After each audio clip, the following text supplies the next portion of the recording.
menyeimbangi hak dan kewajiban untuk mewujudkan keadilan sosial. Oke, jadi jika kita melaksanakan hak dan kewajiban dengan seimbang, maka terciptalah yang namanya keadilan. Nah, tujuan pembelajaran kita pada hari ini yaitu menjelaskan, peserta didik bisa menjelaskan pengertian hak dan kewajiban dalam perspektif nilai Pancasila. Yang kedua, menghubungkan hubungan antara pelaksanaan kewajiban dengan diperolehnya hak secara adil. Yang ketiga, menganalisis contoh ketidakseimbangan hak dan kewajiban dalam kehidupan sehari-hari. Yang keempat, menunjukkan sikap bertanggung jawab dalam menjalankan hak dan kewajiban. Yang kelima, menyimpulkan bahwa keadilan sosial terwujud ketika. Apa sih yang kamu harapkan ketika berada di sekolah ini? Ada yang bisa jawab? Satu atau dua orang? Yang kamu harapkan di sekolah ini seperti apa? Mendapatkan pembelajaran yang layak ya. Oke, apa lagi? Mendapatkan kenyamanan di lingkungan sekolah. Oke, mendapatkan kenyamanan di lingkungan sekolah. Apa lagi?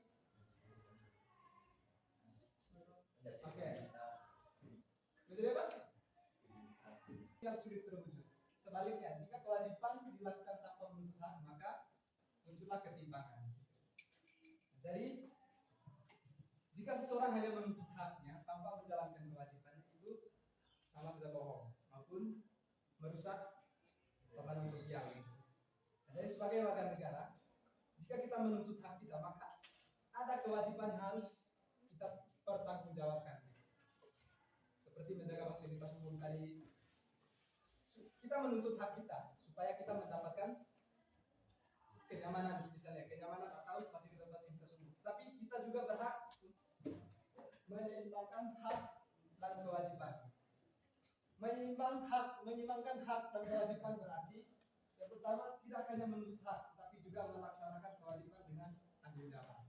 Yang seperti yang tadi sudah dijelaskan. Kemudian hak dan kewajiban harus berjalan seiring demi kepentingan bersama.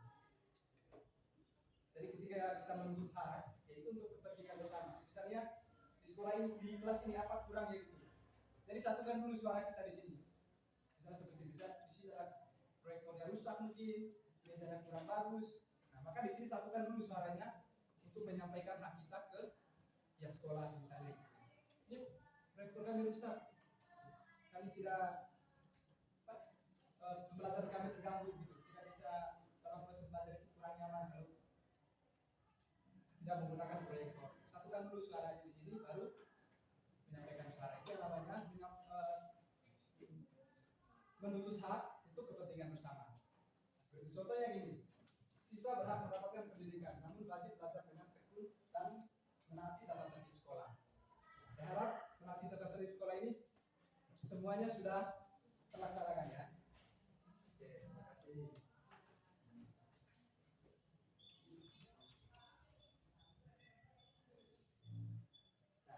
Hak dan kewajiban dalam keadilan sosial.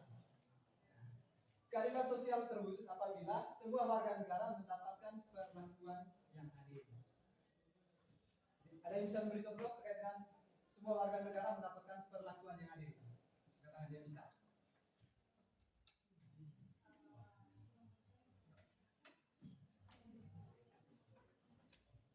Oke, misalnya di mata hukum ya semua sama gitu, harus memberikan perlakuan yang sama gitu.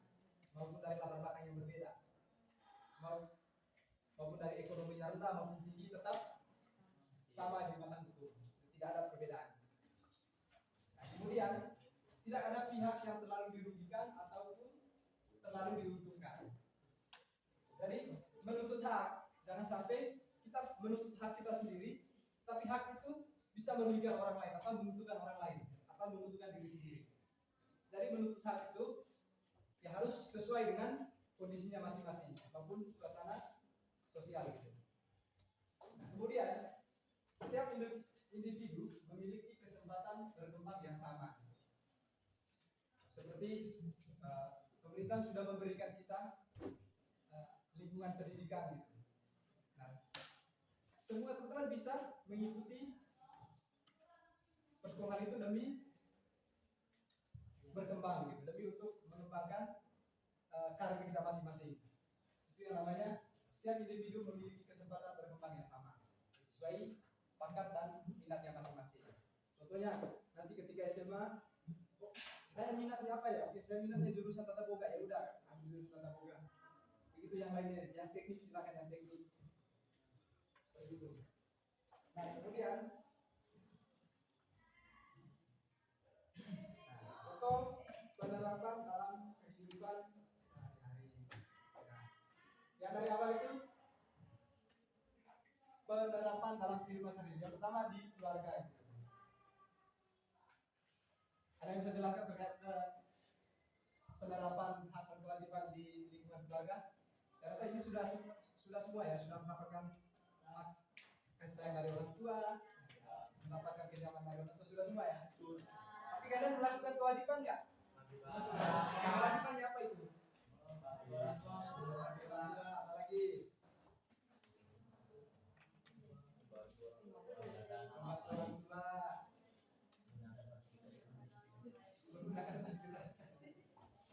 oke, apa lagi? Ya, menjaga nama baik keluarga dengan cara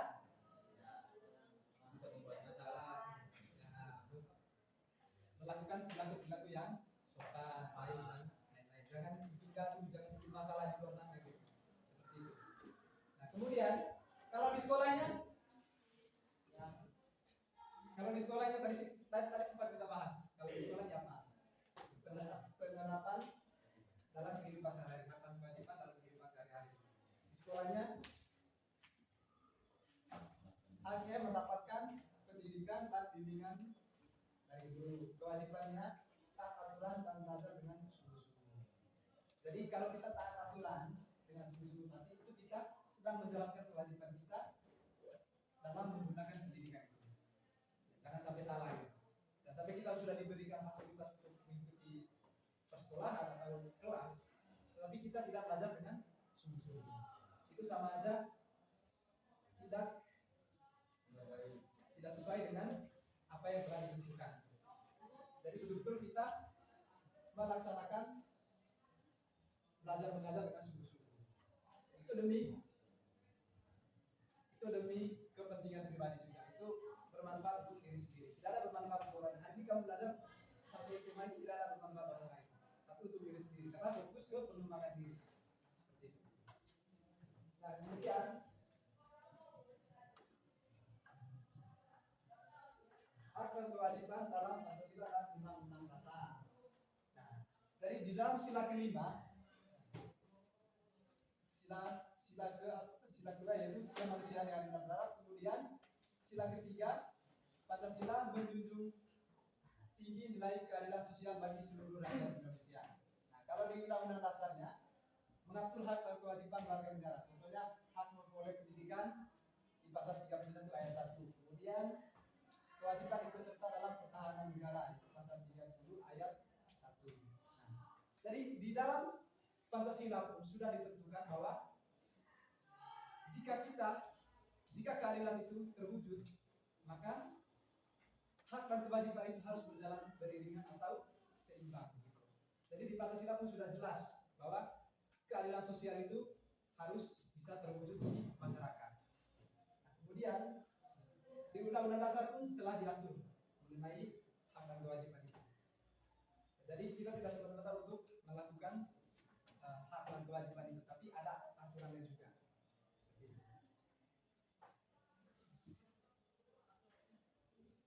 Nah, kemudian tantangan dalam menjalankan keseimbangan. Tantangan dalam menjalankan keseimbangan. Banyak orang yang lebih menuntut hak daripada melaksanakan kewajibannya. Nah, ini contoh nyata ya. Ini di kampung saya jalan ini masih ada yang rusak, gitu, masih ada yang rusak. Kemudian ada bapak-bapak mau ke kebun melewati jalur itu. Nah, kemudian dia bikin video gitu, ngamuk sama pemerintah. Lihat Pak pemerintah, jalan kami kok gini terus. Gitu. Pas ditanya, Pak bayar pajaknya? Enggak. Ya udah, jangan repot gitu. Kalau jalannya rusak ya udah jangan. Udah biarkan aja karena itu tidak bayar pajak. Kita menuntut hak tapi membayar pajak. Ya, itu tantangan terbesar kita di negara di Republik ini. Jadi jangan sampai di generasi kita nanti melakukan hal yang sama seperti itu. Ya, karena itu ya hanya menuntut hak tapi tidak menjalankan kewajiban, itu tidak etis. Maka hak dan kewajiban itu harus berseimbang. Nah, kemudian sikap individualisme membuat seseorang hanya mementingkan dirinya sendiri. Nah, sikap individualisme itu lebih mementingkan dirinya sendiri daripada mementingkan kelompok maupun orang lain. Jadi dia bekerja hanya untuk mementingkan dirinya sendiri. Atau bisa jadi dia memanfaatkan orang lain, tapi dia dengan memanfaatkan orang lain dia mementingkan dirinya sendiri. Jadi yang dia manfaatkan tadi tidak menguntungkan bagi mereka. Nah, itu tantangan terbesarnya. Nah, misalnya, jadi untuk melengkapi ini ataupun untuk menghindari ini, maka dibutuhkan karakter yang disiplin, tanggung jawab, dan kepedulian sosial. Ya, siapa lagi kalau bukan kita? Ya, Republik ini butuh generasi-generasi emas seperti kita. Seperti itu. Jadi kita sebagai generasi muda, ya, membutuhkan karakter yang disiplin, tanggung jawab, dan kepedulian terhadap sosial. Ya, karena banyak sekali di luar sana yang permasalahan-permasalahan sosial di luar sana. Jadi kita dibutuhkan bersama kita sebagai generasi muda. Nah, ini peran generasi muda. Peran generasi muda. Generasi muda dapat berperan dengan disiplin dan tanggung jawab, menghormati hak orang lain, tidak menyontek dalam belajar. Tidak menyontek belajar dalam belajar ini, saya harap kamu semua tidak pernah mengontek ya. Yakin? Oke, jadi kalau kita tugas sendiri-sendiri ya, baik kita kelompok. Tidak ada nyontek pas ujian. Oke, terima kasih. Jadi jangan anggap remeh dengan sikap-sikap ini. Disiplin dan bertanggung jawab, menghormati hak orang lain, tidak menyontek dalam belajar. Jadi jangan menganggap remeh karena sikap kecil ya tetapi berdampak besar bagi terwujudnya keadilan sosial. Jadi jangan pernah menganggap remeh sesuatu yang bermanfaat. Walaupun kecil tapi jangka panjangnya pasti berdampak untuk kita. Kemudian ini kesimpulannya, keadilan sosial hanya dapat terwujud apabila setiap warga negara menjalankan kewajiban dengan benar, menuntut hak secara wajar. Keseimbangan hak dan kewajiban adalah fondasi masyarakat yang adil, harmonis, dan sejahtera.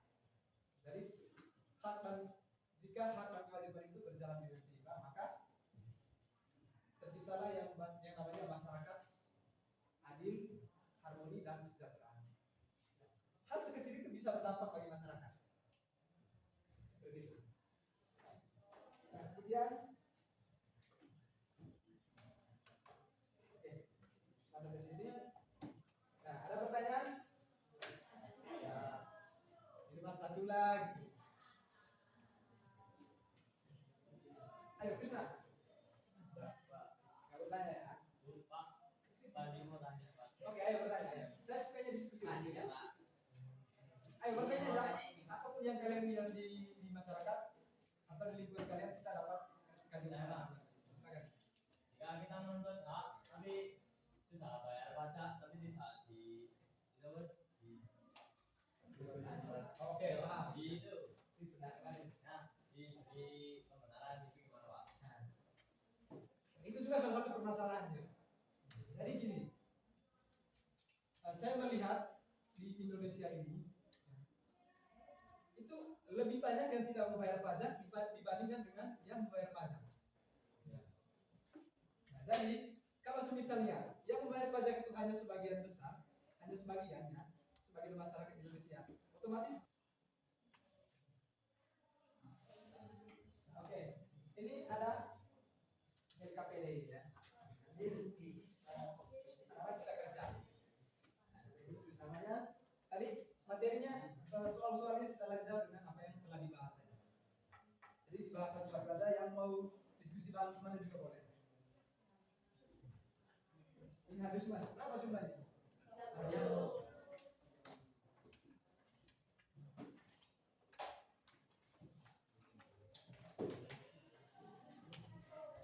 Bisa diskusi sama teman-teman ya, bisa diskusi.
Sudah berapa banyak?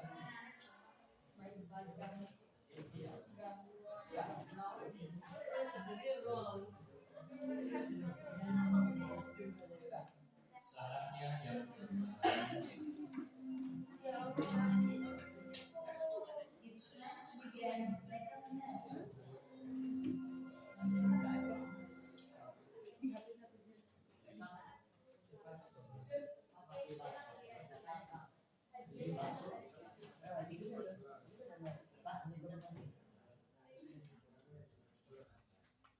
Jika ada yang tidak paham soalnya bisa ditanyakan ya. 12, sekarang ada 12. 12.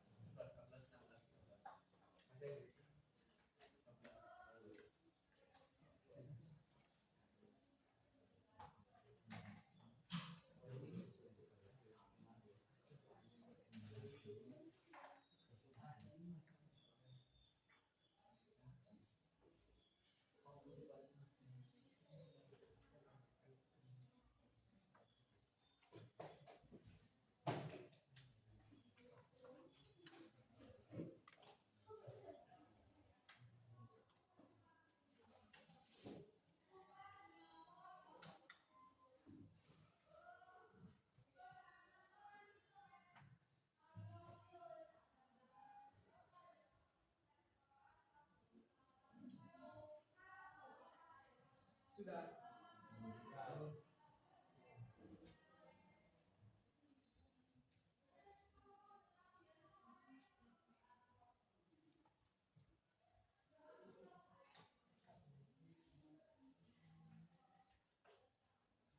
Yang sudah bisa dikumpulkan.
sementara itu untuk teman-teman yang lain, ya, saya melihat beberapa jawaban dari teman-teman tadi udah bagus dan sekarang teman-teman sudah pintar semua di sini.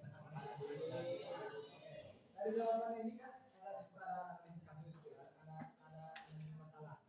Jadi saya rasa kamu semua sudah memahami bagaimana cara menganalisis suatu masalah. Jadi ini turut diapresiasi untuk teman-teman sekalian.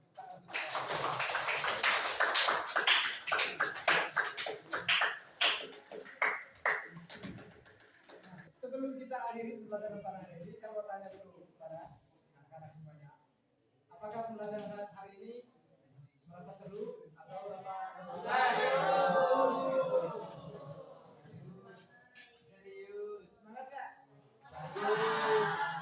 Oke, kira-kira hari ini apa yang mau kamu lakukan supaya hak dan kewajiban itu bisa jalan seimbang? Melakukan kewajiban atau lagi? Ya, kayak seperti ini. Kita sudah diberi fasilitas ruang kelas, sekolah, dan kita melakukan kewajiban dengan belajar. Ini contoh kecil. Jadi saya harap ke depannya harus semangat seperti itu terus. Ya. Oke.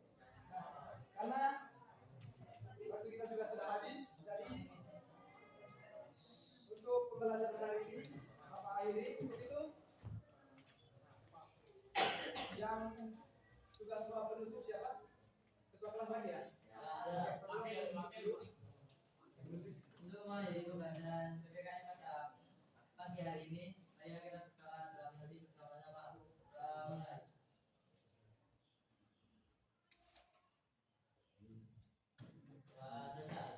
Oke, terima kasih banyak. Saya mengucapkan terima kasih banyak kepada anak-anak di sini karena telah antusias dalam mengikuti pelajaran PPKN pada hari ini. Dan semoga apa yang kalian dapatkan pada hari ini bisa bermanfaat bagi masa depan. Terima kasih banyak. Assalamualaikum warahmatullahi wabarakatuh. Salam Pancasila.